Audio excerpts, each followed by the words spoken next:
В эфире «Актуальное интервью», в студии Валерия Наумова. Здравствуйте. В России 180 тысяч неизлечимо больных детей. Такие пациенты нуждаются не только в медицинской поддержке, но и в психологической. Как правильно оказывать паллиативную детскую помощь и кто помогает организовывать такую всестороннюю поддержку больным детям и их родителям, расскажет гостья студии Карина Вартанова, директор благотворительного фонда «Детский паллиатив». Карина Арамовна, здравствуйте. Здравствуйте. В самом начале нашей беседы хотелось бы спросить, что такое в целом паллиативная помощь детям? Паллиативная помощь детям очень похожа на паллиативную помощь вообще взрослым. И касается она ситуаций, в которых есть неизлечимое заболевание или заболевание, которое неизлечимо на сегодняшний день, но при этом человек не умирает ни сегодня, ни завтра, ни послезавтра. Он может жить с ним достаточно долго, и все это время ему должна оказываться комплексная, подчеркиваю, не только медицинская, еще психологическая и социальная помощь для того, чтобы качество жизни ребенка, в нашем случае ребенка, потому что мы занимаемся детьми, и его семье, они были достойными. Чтобы ребенок не страдал от боли, чтобы у него были все необходимые приспособления для того, чтобы облегчать его существование, для того, чтобы у него была возможность общаться, встречаться с людьми, то есть продолжать жить в меру своих возможностей, да, с учетом всех ограничений, но при этом жить, а не просто дожидаться смерти. Вот если очень просто, то вот это и есть паллиативная помощь. А какие правила и принципы необходимо соблюдать при оказании как раз-таки вот этой паллиативной помощи детям? Для этого нам вряд ли хватит целого интервью, поэтому я скажу про другое. Паллиативная помощь – это важно. Вот важно понимать и для зрителей, и вообще для всех. Паллиативная помощь – это дополнительный вид помощи.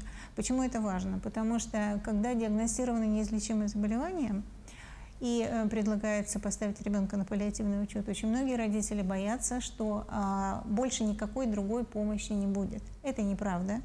Остается все то, что получал ребенок, все возможные и невозможные, первичная, высокоспециализированная, помощь специалистов, какая угодно, но плюс к этому добавляется паллиативная помощь.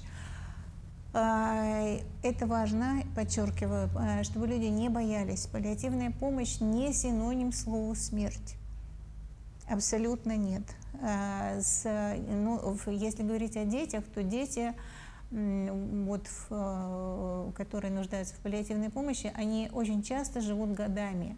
Годами. Это не значит, что ребенок умрет завтра. Не надо этого бояться, наоборот, нужно рассчитывать на то, что найдутся специалисты, которые могут облегчить ситуацию для всей семьи в целом. Это очень важно. А как ребенок может получить такую необходимую паллиативную помощь? Это достаточно просто, потому что с 2011 года у нас в федеральном законе 323 появился такой вид помощи, паллиативная помощь. И после того, как врачебная комиссия признает, есть определенные критерии, есть определенные протоколы, признает, что заболевание ребенка не может быть излечено теми средствами, которые существуют на сегодняшний день, то тогда предлагают поставить ребенка на паллиативный учет. Тут это достаточно отработанная ситуация, практически в большинстве регионов так происходит. Давайте поговорим об организации, как организуется такая помощь для детей. Организуется пока еще очень по-разному, потому что я сказала про 2011 год, значит, соответственно, 11 лет, как существует в законе паллиативная помощь, и до этого были какие-то небольшие островки опыта, но по-настоящему развитие в последние 10 лет происходит. Формы помощи самые разные. В каких-то регионах есть весь набор моделей, которые необходимы для оказания паллиативной помощи. Какие это модели? Стационарное отделение паллиативной помощи, где ребенок может находиться какое-то время для того, чтобы подобрать ему соответствующую терапию, помощь какую-то оказать. Детские хосписы, их мало, потому что это такая дорогостоящая, сложная модель, их для нашей страны пока еще очень мало. И то, что мы очень приветствуем и стараемся развивать всячески, это выездные службы, когда помощь ребенку оказывается не в больнице, он живет дома, он живет с семьей, помощь оказывается на дому. И все необходимые специалисты приезжают к ребенку домой. И это означает, что ему не нужно месяцами лежать на больничной койке. Я думаю, что никто из нас не захотел бы месяцами лежать на больничной койке. А когда нет перспективы выздороветь, тем более. Вот. Поэтому вот есть еще такая форма, как выездные службы.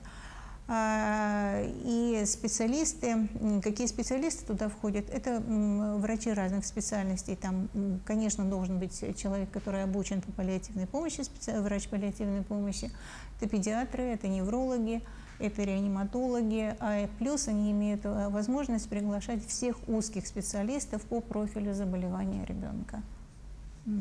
Карина Арабовна, я уже в начале нашей беседы сказала, что вы руководитель благотворительного фонда «Детский паллиатив». Расскажите, пожалуйста, о работе вашего фонда. Нашему фонду вот в этом году будет 11 лет, и мы не самая по модели, мы нетипичная организация благотворительная, потому что мы занимаемся исключительно, только исключительно экспертно-методической работой.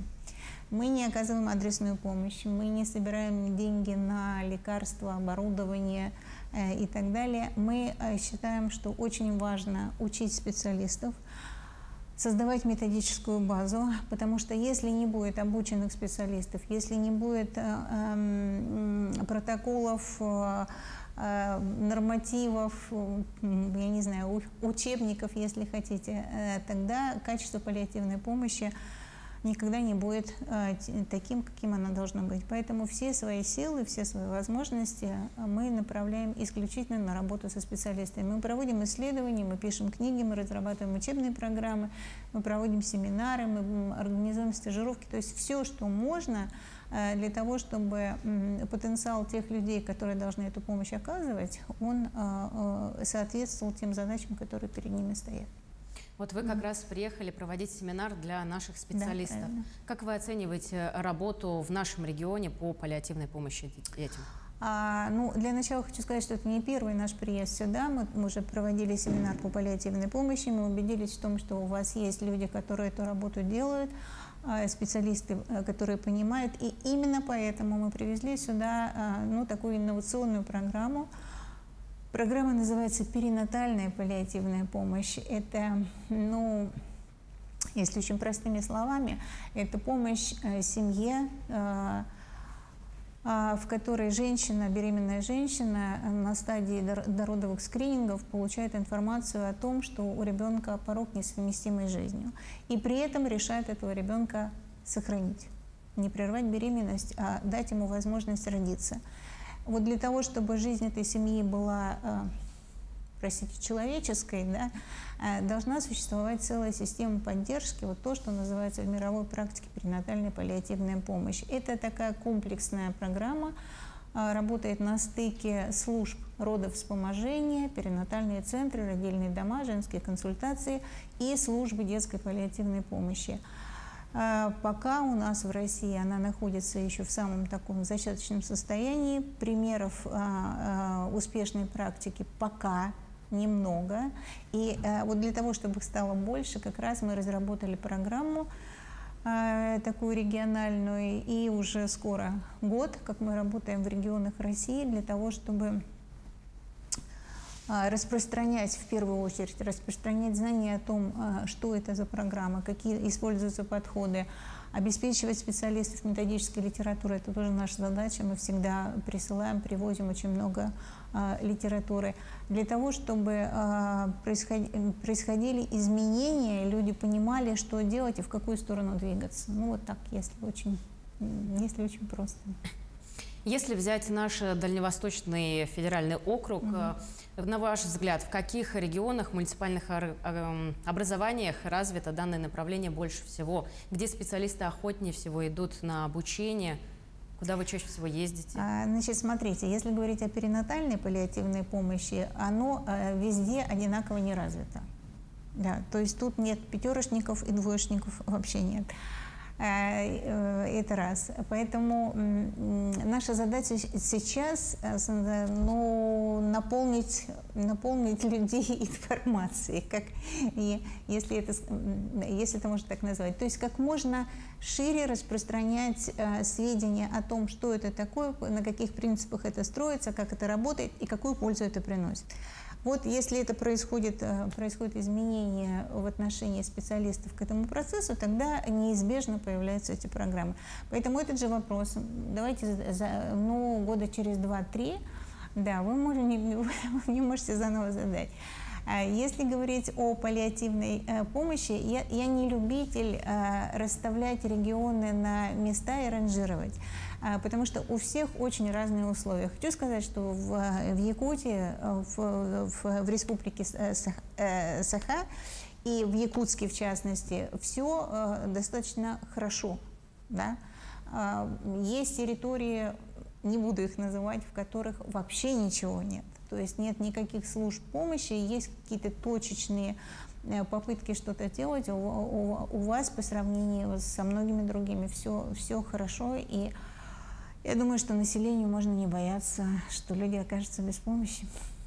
Карина Арамовна, спасибо вам большое, что вы пришли, ответили на наши вопросы. Желаем, если можно так сказать, процветания вашему благотворительному фонду. Вы делаете благое дело. Спасибо. Спасибо большое, спасибо, что пригласили. Ну и я напомню, что вы смотрели актуальное интервью. Всего доброго.